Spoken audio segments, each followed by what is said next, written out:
Assalamualaikum warahmatullahi wabarakatuh. Salam Swastiastu, Namo Buddhaya, salam kebajikan. Perkenalkan, nama saya Muhammad Faryasari yang akan membantu acara atau perbincangan pada hari ini. Dan di sini kita akan membahas tentang AI dan kesehatan mental JTIK Universitas Negeri Makassar atau yang berhubungan dengan bidang TIK atau Teknik Informatika dan Komputer. Dan di sini kita mengundang narasumber kita, yaitu dari Duta Kampus Universitas Negeri Makassar. Baik, halo teman-teman sekalian. Assalamualaikum warahmatullahi wabarakatuh. Oke, kenalin, aku Hipsan. Saya merupakan mahasiswa aktif dari jurusan jurusan Teknik Informatika dan Komputer, Fakultas Teknik Universitas Negeri Makassar. Nah, saya juga merupakan, seperti yang disebutkan tadi oleh Fahri, saya juga merupakan Duta Kampus JTIK tahun 2025. Gitu, Fahri. Salam kenal semuanya. Ya, salam kenal dulu sama Duta Kampus kita. Dan bukan cuma itu, dia bukan cuma Duta Kampus di ranah perkuliahan saja, tapi dia sebagai Duta apa lagi yang Ya. di luar perkuliahan? Ya, Putra Putri Bumi Sulawesi Nah, Selatan. Betul sekali, Fahri. Putra Putri Bumi Sulawesi ya. Betul. Ya, hebat sekali ya narasumber kita. Masya Allah. Jadi sebelum kita masuk di pertanyaan, bagaimana perspektif kamu soal kesehatan mental bagi jurusan Teknik Informatika soal penggunaan AI? Jadi menurut saya mengenai kesehatan mental itu sangat penting ya bagi kita sendiri. Sebagai mahasiswa itu kita harus perlu menjaga emosional yang kita miliki. Karena aktivitas kita itu tidak akan berjalan dengan lancar jika kesehatan mental itu tidak terjaga dengan baik, Fahri. Jadi menurut saya kesehatan mental itu sangat penting bagi mahasiswa khususnya. Untuk semua orang sih, tapi terkhusus bagi mahasiswa. Karena itu mereka melakukan aktivitas-aktivitas mengerjakan tugas tanpa kesehatan yang baik itu, aktivitasnya itu tidak akan berjalan dengan baik. Itulah menjadi hambatan-hambatan yang terjadi di kalangan mahasiswa sekarang. Jadi kalau kesehatan mentalnya terganggu, otomatis aktivitas perkuliahannya itu juga akan terganggu, Fahri. Seperti itu. Oh yes, yang seperti kita tahu ya, bahwa penggunaan AI itu sangat banyak sekali digunakan di kalangan mahasiswa, bukan cuma mahasiswa, tapi di kalangan pelajar juga, khususnya yang ada di Universitas Negeri Makassar yang kita saksikan langsung gitu. Nah, menurut kamu, awal ketergantungan mahasiswa pada AI itu seperti apa? Jadi seperti yang kita ketahui bahwa itu AI itu tidak sudah terikat oleh mahasiswa khususnya. Sebagai mahasiswa jurusan Teknik Informatika dan Komputer, AI itu sudah menjadi intensitas atau integrasi yang terikat kepada teknologi. Jadi jurusan kita itu dia itu terikat kepada teknologi. Nah, AI masuk dalam hal tersebut. Kebiasaan kita mengerjakan tugas menggunakan artificial intelligence itu seperti dibantu dengan chatbot, kemudian kita juga dibantu dengan membantu kita mengerjakan codingan kita yang salah misalnya, Iya. dan segala aktivitas pembelajaran yang berorientasi menggunakan AI itu adalah awal kita menggunakan AI, awalnya kita menjadi ketergantungan AI, dan itu dianggap wajar karena AI itu menjadi bagian dari studi kita. Studi kita itu jurusan Teknik Informatika dan Komputer. Iya. Kemudian AI menjadi bagian dari studi kita. Kita adalah pengguna AI, dan kita juga berpotensi untuk mengembangkan AI tersebut. Nah, berdasarkan survei global per tahun 2023 hingga 2025, kurang lebih 60% hingga 80% mahasiswa yang menggunakan AI untuk mengerjakan tugas. Nah, dari situ kita tahu bahwa penggunaan AI dalam proses pembelajaran itu menjadi suatu hal yang normal bagi mahasiswa. Seperti itu. Iya, termasuk juga penggunaan ChatGPT ya di kalangan mahasiswa. Ya, betul Contohnya sekali. yang biasa saya lihat nih di kelas-kelas. Kalau kita menggunakan AI dalam suatu codingan atau kita mau membuat web, itu kita sudah tahu semua kalau misalnya Gemini AI, ChatGPT, dan misalnya Cloud AI itu sudah bisa membuat website ya, Iya, seperti itu. betul. Jadi Mm, kalau misalnya ditanya seberapa dekat kami dengan AI, mungkin sangat dekat. Bahkan saya pernah mengatakan bahwa AI itu masuk dari bagian satu kelompok kita. Ketika ada tugas kelompok, pasti AI terlibat. Dia bisa dijadikan sebagai anggota kelompok. karena ia terlibat dan berkontribusi dari setiap kegiatan-kegiatan pembelajaran yang kita lakukan. Hmm, betul sekali teman-teman. Jadi seperti halnya dengan saya, Mhm. menurut saya AI itu bisa menggantikan tenaga pendidik yang ada sekarang. Contohnya kan biasanya ada dosen nih yang mengajar di dalam, tapi yang mengajar kita sebenarnya itu bukan dosen itu, tapi lebih ke AI Ya gitu. betul, Fari. Dan misalnya saya menggunakan ChatGPT nih untuk membuat web. Nah, dosen itu nggak harus menjelaskan lagi bagaimana cara membuat web dari awal atau bagaimana dasar pembuatan web itu. Tapi kita cuman tanyakan ke ChatGPT atau AI lainnya yang berhubungan, itu pasti sudah bisa membuat web itu lebih bagus lagi ya. Ya betul, Seperti betul. kita mau membuat web 5, web interaktif, bisa responsifnya juga. Jadi di jurusan TIK ini kita sangat ketergantungan oleh AI. Atau bisa jadi ya, skripsi kita nanti di dalamnya bisa dimasukkan ChatGPT. Ya betul sekali, Fahri. Kebanyakan Iya, sih orang-orang itu menggunakan AI untuk membantu. Tapi iya. tidak bisa dipungkiri banyak juga orang-orang yang menggunakan AI untuk sebagai alat yang untuk menyelesaikan betul-betul tugasnya. Dan itu yang menjadi masalah kita hari ini. Ya, jadi kesimpulannya dari pertanyaan pertama ini, awal ketergantungan kita menggunakan AI itu dari kebiasaan kita sehari-hari. Itu pun juga dari tugas kampus kita yang alami gitu. Misalnya kita diberikan tugas sama dosen, tapi dosen tidak sempat menjelaskan. Makanya kita lebih perjelas di AI itu. Dan itu awal ketergantungan kami sebagai mahasiswa di TIK atau yang khususnya TIK yang berhubungan dengan IT itu kita lebih dominan menggunakan AI supaya lebih menghemat waktu dan efisiensi waktu juga. Dan pertanyaan kedua, AI atau artificial intelligence, apakah itu sebagai pengganti atau sebagai asisten? Gimana menurutmu? Kalau menurut saya nih ya, kalau AI itu pengganti atau asisten? Iya, Menurut saya itu asisten. Mengapa asisten. demikian? Meskipun AI itu dapat menyelesaikan tugas kita, membantu kita menyelesaikan tugas-tugas, tapi sepenuhnya itu tidak bisa mengganti cara manusia berpikir. Meskipun dia merespon dengan cepat, memberikan solusi yang cepat, tapi dia tidak mampu menggantikan manusia. Jadi saya sebut sebagai asisten. Oh, asisten Ya ya. betul, Fahri. Oh ya, sebelum itu saya mau bertanya juga nih sama teman kita yang ada di tengah ini. Halo, Kak. Ah, Halo semuanya. bisa kayaknya perkenalkan diri dulu, soalnya dari tadi cuma diam-diam ya di tengah. Sebelumnya perkenalkan saya Naila Alvinda Aska.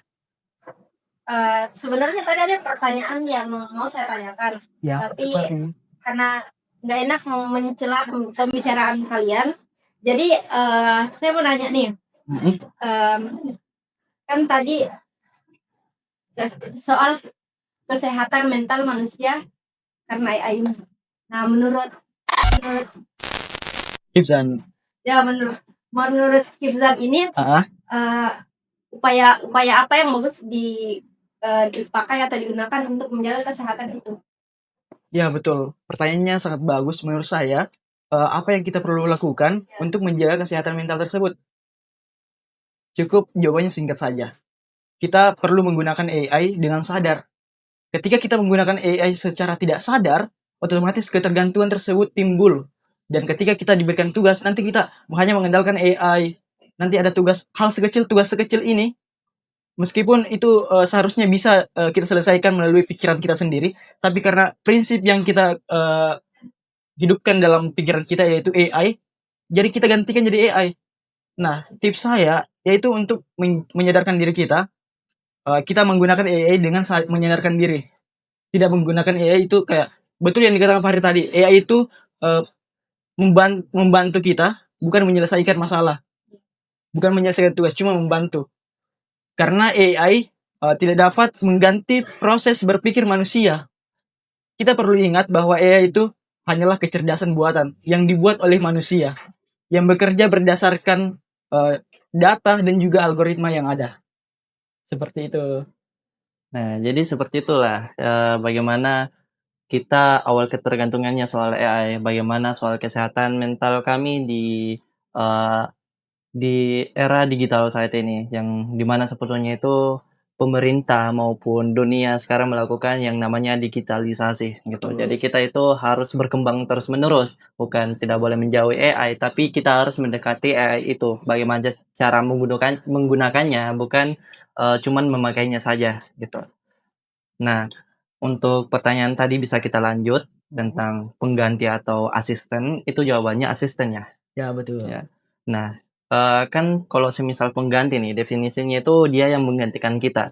Tapi sebenarnya yang terjadi, kita yang menggantikan AI itu. Di mana kita menggunakan AI, jadi kita misalnya nih, saya yang suruh AI, bukan AI yang suruh kita gitu.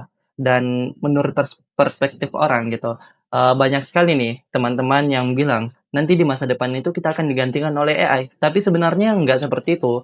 Justru kita yang menggunakan AI itu, tapi dengan satu syarat, kita harus tahu bagaimana AI itu bekerja gitu. Jadi kita bisa lebih paham bagaimana penggunaan AI itu dalam jangka panjang dan bagaimana AI itu tidak merusak mental kita dan merusak pola berpikir kita. Nah, menurut Hifzan sendiri selaku duta kampus Ya, betul. JTIK yang berkaitan dengan IT tentunya, itu bagaimana pandangannya soal pengganti atau asistensi itu AI? Pandangan saya Iya. mengenai asisten atau pengganti. Iya, kan tadi jawabannya asisten Asisten. gitu. Nah, asistennya itu dalam seperti apa? Asistennya itu kayak seperti apa di kehidupan sehari-hari? Apakah dia melayani kita? Apakah dia kasih kita makan? Kan seperti itu kan biasa Ya, kalau betul asisten. sekali. Contohnya kayak asisten rumah tangga gitu. Nah, bisa dijelaskan? Bisa. Jadi menurut saya asisten yang saya maksud adalah ketika tadi kita dikatakan bahwa asisten secara umum itu yang melayani, ya betul melayani. Namun dia melayaninya versi yang berbeda, Fahri. Dia melayani, misalnya dia membantu kita untuk mengatur jadwal kita. Dia membantu mengatur tugas-tugas yang perlu kita kerjakan. Dalam artian ini membantu bukan menggantikan. Sebagaimana yang kita ketahui bahwa asisten itu tugasnya membantu menyelesaikan, dan dia tidak menyelesaikan secara langsung. Dia hanya memberikan jalan, kemudian kita melalui jalan itu. Seperti itu, Wahri. Berarti kesimpulannya AI itu bukan sebagai pengganti ya teman-teman. Jadi AI itu dia semacam asisten kita yang akan terus membantu kita ketika kita dalam kesulitan gitu. Contohnya di dalam perkuliahan. Misalnya nih, kita lagi diberi tugas sama dosen, tapi kita nggak tahu nih mau selesaikan yang mana dan cara penyelesaiannya seperti apa. Karena dosen sebelumnya itu nggak memberitahu bagaimana cara penyelesaiannya Ya, gitu. betul. Nah, kita gunakan AI itu sebagai solusi. Bagaimana supaya tugas ini bisa diselesaikan, tapi tanpa harus mengganggu atau mengambil jadwal dosen itu untuk menjelaskan ulang. Nah, jadi solusinya di sini AI itu sebagai asisten ya teman-teman. Jadi kita bisa gunakan sebagaimanapun kita menggunakan AI itu sewajarnya saja, tapi jangan jadi patokan kalau AI itu segalanya. Ya, Gitu. betul sekali, Fahri. Nah, jadi kita di sini harus kembangkan pemikiran kita atau berpikir lebih kritis lagi karena AI mengajarkan kita bagaimana berpikir kritis.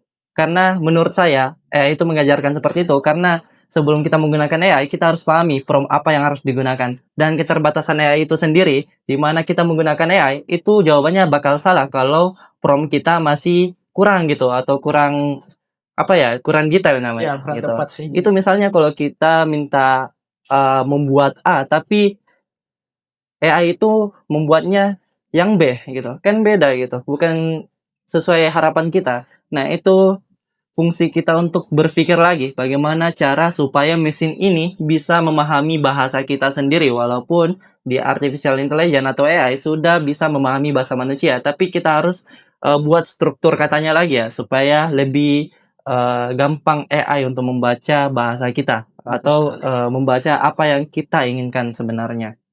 Jadi yang kita tahu itu AI sebagai Asisten. dan sebagai solusi ya, bukan pengganti. Oke, jadi untuk pertanyaan selanjutnya nih, untuk Bang Hifzan Rizal sebagai betul. duta kampus ya. Nah, di sini ada pertanyaan, perubahan pola belajar mahasiswa di era artificial intelligence atau AI dari belajar konvensional ke pembelajaran berbasis AI. Sekali, Fahri. Agak nervous sih sebenarnya karena ini moderatornya yang ganteng-ganteng dan juga cantik-cantik. Waduh, Jadi kembali ke pertanyaan bahwa tadi ada perubahan pola pikir. Kalau ditanya apakah ada perubahan pola pikir atau pola pembelajaran di era AI? Kalau saya ditanya, tentunya pastinya ada. Karena mungkin dahulu, orang-orang dahulu itu menggunakan kertas yang tebal, buku yang tebal untuk Iya. belajar, mengandalkan dosen, mengandalkan guru.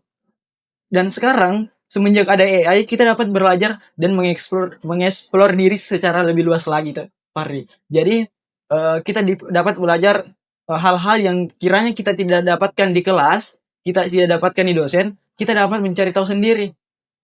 Dengan adanya AI, kita juga belajar menjadi orang-orang yang bisa mencari sendiri materi-materi yang tentunya kita tidak dapatkan di dalam kelas. Jadi seperti itu. Oh ya, seperti pembahasan tadi, yang dimana perubahan pola belajar mahasiswa di era artificial intelligence itu sangat jauh berbeda dari pola belajar sebelumnya, sebelum ada atau sebelum lahirnya itu AI. Nah, jadi pola belajar ini itu disesuaikan dengan bagaimana kondisi yang ada sekarang. Contohnya, contohnya pada era ini, era digital ini kita harus berkembang begitu cepat gitu, begitu aktif ya. Karena kalau kita tidak melakukan itu, maka kita akan tertinggal dari negara lain. Makanya solusinya itu kita harus belajar juga soal AI. Bukan karena kita nggak mau lagi belajar, nggak mau lagi capek-capek nih untuk searching-searching di Google. Tapi AI ini khususnya untuk mempermudah ya, bukan untuk menggantikan seperti yang dijelaskan tadi. Jadi AI ini dapat membantu kita untuk berkembang di era digital Ya, lebih betul cepat sekali. lagi gitu. Supaya kita tidak ketertinggalan juga, kita harus pintar-pintar nih bagaimana cara menggunakan AI dan bagaimana cara kita bisa berkembang lagi dengan menggunakan AI. Bukan untuk menyelesaikan tugas saja ya, untuk menggugurkan tanggung jawab. Tapi kita harus juga belajar bagaimana era digital ini berjalan seperti biasanya. Dan kita juga harus ikut alur juga nih, yang dimana dunia sekarang sudah menggunakan kecanggihan teknologinya, dan kita sebagai negara yang berkembang kita harus juga meningkatkan bagaimana cara penggunaan AI juga itu. Sekali. Tuh, jadi solusinya di sini atau kesimpulannya ya, AI itu bisa membantu kita berkembang lebih cepat. Jadi yang awalnya kita searching di Google, Ya. cari di buku, cari di jurnal, ini AI sudah bisa merangkum semua itu dan kita sisa belajar saja lewat situ gitu. Jadi AI bukan untuk menyelesaikan tugas, tapi membantu kita belajar ya teman-teman. Nah, itu yang harus diingat bagi teman-teman mahasiswa. Ya, betul sekali, Pak. Ada tambahan? Cukup. Cukup ya. Jadi lanjut ke pertanyaan berikutnya. Ya, Untuk yang di tengah ada pertanyaan nggak? Boleh nggak aku nanya? boleh banget. Banyak juga boleh. Kalau menurut pandangan siapa tadi? Hifzan. Hifzan nih, menurut pandangannya sendiri apa sih kekurangan dan kelebihan dari AI? Kalau ditanya kekurangan dan kelebihan. Kalau ketika saya ditanya kelebihan, tentunya banyak sekali kelebihannya. Kalau yang Hifzan rasakan, Oh, yang menurut rasakan. Bapak, ya. Kelebihannya kita dapat mengakses berbagai informasi. Kekurangannya, kita tidak boleh langsung percaya dengan informasi yang ada. Kita perlu menyaring dan mencek kevalidan data-data yang dihasilkan oleh AI. Seperti itu. Ya, jadi ceritanya semacam kita harus cari tahu nih, Ya. apakah benar tidak informasi yang diberikan oleh AI. Karena AI bukan cuma merangkum ya teman-teman, tapi dia bisa menyimpulkan sendiri. Namanya juga kecerdasan buatan kan. Gitu. Yang awalnya dia kemampuannya cuma segini, dia bisa meningkat lebih jauh lagi semakin kita sering menggunakannya. Jadi AI bukan sepenuhnya itu belajar dari referensi yang diberikan, tapi kadang AI itu juga bekerja menurut apa yang dia tahu itu. Ya, Jadi betul. kita harus validasi ulang atau cari ulang Betul informasinya apakah benar atau tidak. Jangan sampai AI itu bisa menjadi penyebar informasi palsu ya, gitu. Jadi kita harus pandai atau bijak dalam menggunakan AI, tidak hanya menggunakannya saja gitu. Gimana, ada pertanyaan lagi sebelum kita lanjut ke pertanyaan berikutnya? Oke. Oke saja ya.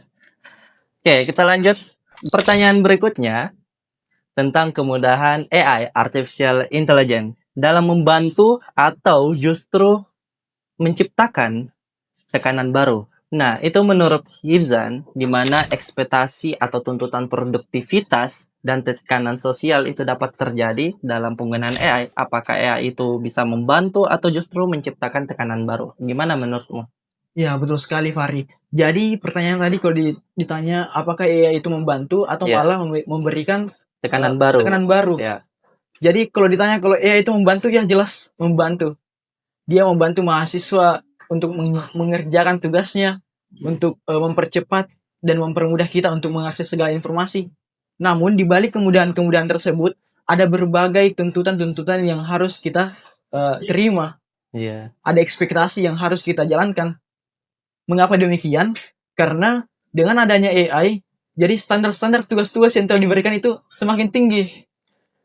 Pasti mahasiswa sering mendengarkan bahwa kita dituntut untuk menyelesaikan tugas dengan tepat waktu karena alasannya ada AI yang bantu. Nah, betul. Ya betul, ada AI yang bantu. Kenapa tugasnya begini berantakan padahal ada AI? Nah, hal itu juga yang menjadi tuntutan bagi mahasiswa-mahasiswa yang kiranya belum memahami AI sepenuhnya. Jadi kesian dong mahasiswa-mahasiswa yang kayak misalnya dia belum paham AI. Nah, itu jadi tuntutannya mereka untuk belajar memahami AI, bagaimana cara menggunakan tools-tools yang ada. Karena tidak semua mahasiswa mengerti dan paham menggunakan tools-tools AI yang ada. Jadi itu menjadi tuntutan. Selain dari kemudahan-kemudahan yang diberikan, ada beberapa tuntutan, ada beberapa ekspektasi yang harus kita penuhi. Dan itu berkaitan dengan kesehatan mental yang ada. Ya betul sekali, ada kesehatan mental. Disitulah awalnya munculnya kesehatan terganggunya emosional mahasiswa. Mulailah di situ mahasiswa yang dulunya rajin, kiranya dia terhambat dari masalah itu, dia mulai malas. Dia malas bukan karena dia tidak pintar, tapi dia tidak tahu dan tidak memahami. Apalagi sekarang ya mahasiswa itu orangnya lebih suka sendiri-sendiri, kerja tugasnya sendiri-sendiri karena ia percaya bahwa ada AI yang bantu. Tidak perlu teman-teman. Padahal mengerjakan tugas itu kita juga perlu dukungan, kita perlu juga interaksi sesama. Jadi kalau ditanya nih, kalau mau kerja tugas mau bareng AI aja atau mau sama teman-teman? Ya tentunya kita ketika kita mau memilih kita memilih kehidupan yang sehat, tentunya kita berinteraksi dengan teman-teman. Sembari menggunakan AI, bukan hanya AI saja. Jadi itu, Fahri. Kalau Fahri sendiri gimana menurutnya? Nah, sama sih seperti pandangan saya dengan Hifzan sendiri, gimana tekanan itu terbentuk dari penggunaan AI.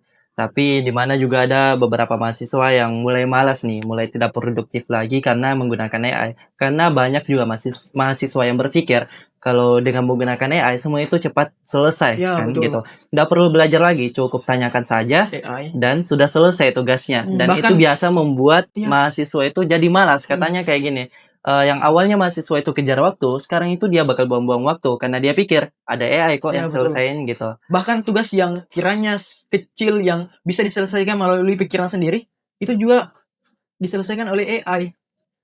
Jadi AI ini sangat berbahaya juga bagi emosional manusia, khususnya mahasiswa. Ke pertanyaan berikutnya ya teman-teman. Jadi pada pertanyaan ini, AI sebagai ruang curhat, solusi sementara atau sekedar ilusi? Nah, gimana menurut Hifzan? Di mana dukungan emosional, risiko ketergantungan, dan batasannya? Ya, betul sekali. Ini sangat relate sama mahasiswa nih. Karena banyak mahasiswa yang lebih milih curhat ke AI kebanding sama temannya sendiri. Iya. Alasannya lebih cepat responnya, kemudian lebih gratis juga tentunya. Dan aku mau tanya nih sama kalian berdua. Ada yang pernah curhat sama AI nggak?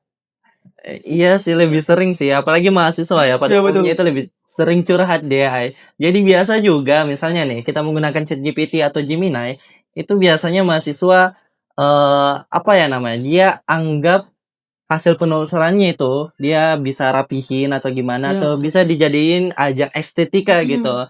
Biasanya nih, ada orang buka AI, menanyakan sesuatu. Nah, kadang yang saya dengar dari teman-teman, kok kau tanyakan itu? Nggak baik nih dilihat riwayatnya riwayatnya AI-mu Iya, betul. gitu, riwayatnya ChatGPT-mu atau Gemini-mu gitu.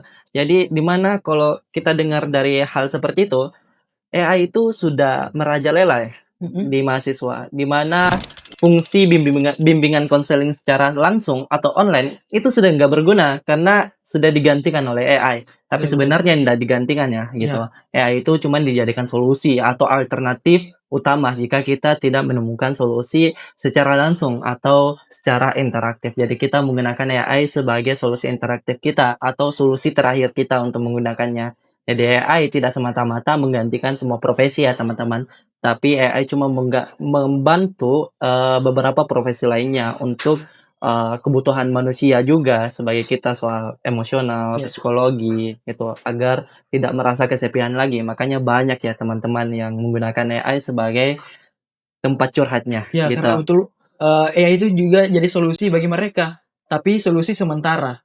Ya. Jadi solusi sementara apabila masalahnya itu ringan. Ketika masalahnya itu sudah berat, sebaiknya pergi ke ahlinya. Ya begitu.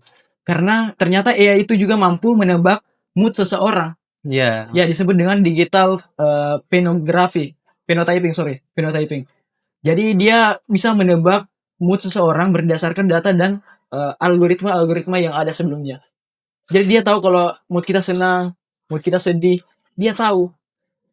Dan saya rasa hal itu menjadi efektif karena saya sudah pernah baca bahwa AI itu juga menjadi bahan terapi, AI terapi. Dia mampu mengatasi terapi-terapi yang ringan. Nah, itu cocok bagi mahasiswa yang ketika pusing nih. Ketika pusing bisa chat sama ChatGPT misalnya, apa masalah, apa solusinya. Pasti dia akan memberikan solusi-solusi.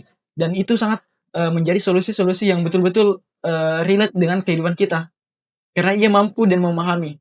Selain dia bisa memahami dengan cepat, dia juga gratis. Kemudian banyak hal-hal yang bisa kita dapatkan. Tapi perlu kita ingat bahwa AI itu cerdasan buatan. Ia bukan manusia. Maka dari itu, ketika masalah kita sudah cukup berat, nah ada baiknya kita pergi ke layanan-layanan yang ahli di bidang itu. Ya, seperti bimbingan konseling. Iya betul, di Yang- fakultas kita, fakultas teknik juga ada di fakultas kita itu ada UPBK, di mana kita dapat melakukan bimbingan-bimbingan konseling berdasarkan masalah-masalah. Di sana akan diberikan solusi-solusi seperti itu. Jadi Nah. jangan di ChatGPT aja. Ya. Jadi apa tadi nama layanan konselingnya di universitas kita atau fakultas kita mungkin bisa diberitahu ke teman-teman? Ya kalau nggak salah ya itu UPBK. Gimana Bimbingan ejanya? konseling. UPABK gitu ya. Betul. Oke, jadi teman-teman yang ingin lakukan layanan konseling Mm-mm. bisa ke UPABK saja ya bagi mahasiswa Universitas Negeri Makassar untuk kesehatan mental kalian Ya. gitu. Apalagi kalau kalian terganggu secara psikologis ya. Nah, sebelum itu saya ingin menanyakan ke kalian berdua. Kalian juga pernah curhat nggak di ChatGPT? Pernah dong. Pernah dong. Nah, itu AI-nya ChatGPT atau Gemini? Kalau kamu ChatGPT atau Gemini gitu. Kalau Kan saya sendiri dua-duanya enggak, lebih ke ChatGPT. ChatGPT ya. sama. Sama. Kalau saya dua-duanya sih gitu. Kalau kan di ChatGPT itu ada batasannya ya. Iya, Kalau betul. kita buat prompt kayak semisal kita cuman bisa buat 30 perintah gitu. Selebihnya itu bakal diupdate ke GPT Pro atau GPT Plus gitu. Nah, makanya biasa saya gunakan Gemini. Ini bukan ajang untuk promosi ya, Ya, cuman maaf. sesuai realitanya aja apa yang kita rasakan dan Ya. cara penggunaan AI kita juga sendiri. Nah, jadi yang ingin saya pertanyakan, menurut kalian berdua nih, gitu. Apakah AI ini seperti pertanyaan tadi, itu solusi sementara atau sekedar ilusi sih? Nah, kesimpulannya apa? Itu sekedar solusi sementara atau ilusi? Seperti yang saya katakan tadi itu menjadi solusi sementara. Solusi Ya, sementara ya, masalah-masalah bukan sebuah yang ilusi ya. bukan. Ini solusi sementara yang memberikan kita solusi-solusi secepat mungkin. Karena ketika kita merasa diri kita tidak baik-baik saja, kita butuh respon yang cepat. Dan kita Ya. dapat itu di ChatGPT misalnya. Seperti itu Fahri. Jadi solusi sementara. Ketika masalah kita sudah tidak bisa diatasi oleh AI, nah baru kita pergi ke ahlinya. Tapi sebaiknya sih langsung berinteraksi sama teman kita bila jika ada. Seperti efeknya lebih mendominasi ya kalau kita langsung curhat ke orang daripada ke AI Ya gitu. betul sekali. Karena pada umumnya memang AI itu cuma sekedar mesin ya teman-teman, bukan pengganti teman sebaya atau Ya, bukan betul. pengganti bimbingan konseling yang Mm-mm. secara langsung atau offline gitu. Jadi kesehatan mental itu tergantung dari keputusan kalian Ya, gitu, betul. bukan keputusan teknologi yang ada Mm-mm. sekarang. Ingat, teknologi itu cuma membantu kita ya, bukan menggantikan profesi orang-orang di luar sana. Ya betul. Jadi kita harus ingat, masih banyak kok orang yang peduli, bukan cuma AI sendiri yang harus kita jadikan solusi. Nah, sebelum itu saya ingin menanyakan lagi nih. Apa tuh? Nah, kan sudah saya tanyakan tadi ke Hifzan gitu. Ya. Nah, kita tanyakan lagi ke yang di tengah ini. Nah, gimana cara penggunaan AI-mu sih kalau misal lagi stres atau pernah stres enggak? Pasti pernah dong. Kan namanya juga mahasiswa gitu. Ajaib banget kalau misalnya nggak pernah stres. Ya. Masya Allah. Berarti AI itu nggak berguna ke dia kalau nggak pernah stres gitu. Pernah stres nggak? Pasti. Pernah Masalah marah apa? dengan AI nggak? Ah, Pakai huruf kapital semua. Jangan buat yang ini baru pakai tanda seru ya. Nah, jadi menurutmu kamu stres gara-gara tugas atau masalah asmara gitu? Oh, lebih ke dua-duanya sih. dua-duanya. Nah, biasanya ngomong apa sih kayak Kalau permasalahan tugas kadang yang kita masukkan itu belum belum benar jawabannya. Nah, kadang itu yang bikin jengkel. Terus kadang kalau curhat tentang pasangan? kadang yang apa? Pokoknya nggak sesuai di imajinasi gitu nah. Berarti tidak sesuai harapannya. Ya. Apa yang ditanyakan lain juga yang diberikan oleh AI atau ChatGPT. Jadi ketika ada masalah langsung ke AI. Ya, makanya langsung ke teman-teman lah gitu curhat ke. Tapi harus pintar-pintar cari teman juga ya teman-teman gitu. Atau kalau semisal mau yang lebih terpercaya itu cari bimbingan konseling terdekat bisa online maupun offline seperti yang di layanan UPA BK ya gitu. Jadi cuman itu ya permasalahannya di AI. Kalau semisal masalah curhat atau semisal minta solusi itu karena masalah asmara dan masalah tugas juga. Iya. Oke, jadi untuk pertanyaan selanjutnya, refleksi dan harapan menjadi mahasiswa JTIK atau yang berhubungan dengan TIK yang sehat, mental di era AI atau Artificial Intelligence, tentang mindset, harapan, dan juga arah ke depan atau masa depan kita nantinya. Gimana menurutmu? Ini menurut saya atau Dua-duanya lah. Satu dulu, dari Duta dulu. jadi kalau dari saya sendiri sebagai mahasiswa jurusan Teknik Informatika dan Komputer perlunya kita menanamkan mindset sehat tentang penggunaan AI. Jadi seperti yang kita katakan tadi secara berulang-ulang mungkin bahwa AI itu sebagai alat bantu, bukan sebagai solusi mutlak. Ia tidak bisa menggantikan manusia. Dan untuk harapan saya sendiri untuk kita ke depannya semoga ini harapan untuk jurusan kita, untuk kampus kita JTIK. Semoga kedepannya jurusan kita tetap senantiasa memadukan antara teknologi dan juga kekuatan sosial yang kuat. Karena mengapa? Karena keduanya itu sangat penting untuk menjaga kesehatan mental mahasiswa-mahasiswa yang ada. Kemudian untuk masa yang akan datang, semoga kiranya kita dapat lebih belajar, lebih paham lagi tentang AI itu sendiri. Agar kiranya AI dapat menjadi solusi yang sebenarnya bukan hanya kita mampu menggunakannya, tapi tentang seberapa paham kita tentang apa yang kita kerjakan. Seperti itu, Fahri. Ya, jadi di mana juga di sini saya lihat di internet langsung ya, di mana data dan berbagai survei juga ini menunjukkan bahwa mahasiswa cenderung memiliki sikap ambivalent terhadap penggunaan AI dalam pembelajaran gitu. Dan di sini juga menyebutkan bahwa sebagian besar mereka memanfaatkan AI sebagai alat bantu ya teman-teman. Jadi bukan sebagai pengganti atau menyelesaikan tugas saja, tapi itu sebagai alat bantu atau solusi alternatif buat kita. Nah, di sini juga menyebutkan kalau sebagian besar memanfaatkan AI sebagai alat bantu akademik untuk meningkatkan efisiensi dan pemahaman materi. Jadi kita juga harus memahami apa yang AI jelaskan dan kita juga harus kembali memvalidasi ya apakah itu datanya benar-benar relate atau datanya benar-benar uh, sesuai dengan yang ada gitu. Jadi tidak ada data yang palsu gitu, gak ada data yang dibuat-buat oleh AI itu sendiri. Karena kan kita nggak tahu keluarannya atau output dari prompt kita itu seperti apa. Nah, di sini juga ada pun yang dikatakan, di sisi lain muncul potensi ketergantungan yang dapat memengaruhi proses berpikir kritis dan kemandirian belajar.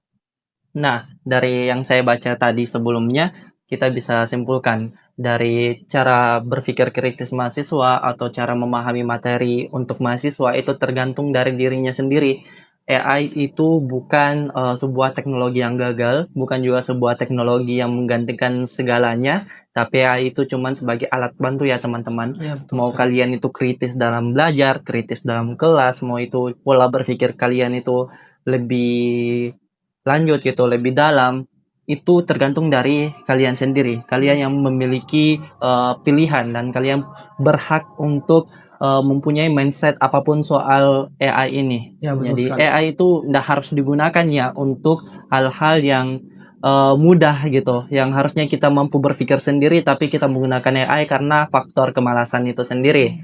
Nah, kita sebagai mahasiswa juga harus sadar kalau AI ini sebagai alat bantu, bukan alat yang kita pakai menyelesaikan tugas, atau AI itu dijadikan sebagai pengganti mahasiswa lah gitu. Jadi kita harus berpikir lebih panjang lagi, berpikir lebih kritis lagi, dan kita harus tanamkan mindset ya. AI itu bukan segalanya Ya, betul. gitu. Karena seperti yang kita tahu, AI itu eh, AI itu awalnya diciptakan, contohnya itu dari otak manusia gitu. Jadi AI yang mengikuti kita, harusnya kita yang harus lebih bisa unggul daripada AI itu. Betul Karena pada umumnya yang kita tahu, AI itu tidak memiliki perasaan. AI juga itu tidak bisa mengambil sebuah keputusan tanpa adanya data. Sedangkan kita sebagai manusia bisa mengambil keputusan, bisa juga ngelantur ya tanpa harus belajar dulu. Ya, betul. Kita bisa asal ngomong, sedangkan AI tidak. AI itu ngomong yang ada gitu, yang ada atau yang telah ditelusuri atau telah dicari, atau sesuai data yang diberikan gitu. Jadi pada pertanyaan terakhir tadi tentang refleksi dan harapan menjadi mahasiswa JTIK yang sehat mental di era artificial intelligence atau AI, mengenai mindset, harapan, dan arah ke depan itu sudah jelas ya yang dijelaskan tadi. Nah, sebelum itu saya ingin bertanya nih, yang teman kita di tengah ini, menurutmu bagaimana tentang mindset mahasiswa atau orang-orang sekitar, harapan, dan arah ke depannya? Gitu, seperti yang Kifzan tadi jelaskan. Dari saya pribadi sih kan sudah terjawab dari teman-teman Nah, betul. semua tadi. Nah, kalau saya sependapat dengan teman-teman. Ya, berarti no comment ya. Sedikit apa, Re? Sudah jelas. Kan ini sebagai penutup ya. Iya. Ya, buat teman-teman nih, harapan saya buat teman-teman mahasiswa JTIK khususnya, marilah kita bersama-sama menggunakan AI dengan semaksimal mungkin. Kita perlu tahu bahwa di mana AI dapat digunakan dan kapan waktunya AI tidak dapat digunakan. Karena dengan mindset yang seperti itu, emosional kita juga terjaga dengan baik, sehingga kita dapat mewujudkan generasi yang baik. Dan kita juga dapat mewujudkan slogan dari jurusan kita, yakni mengukir prestasi, membangun negeri. Nah, oke teman-teman, jadi itulah tadi pernyataan dari Duta Kampus kita, Hifzan Rizal, dan kebetulan ini sudah di akhir video ya, Ya, betul. gitu.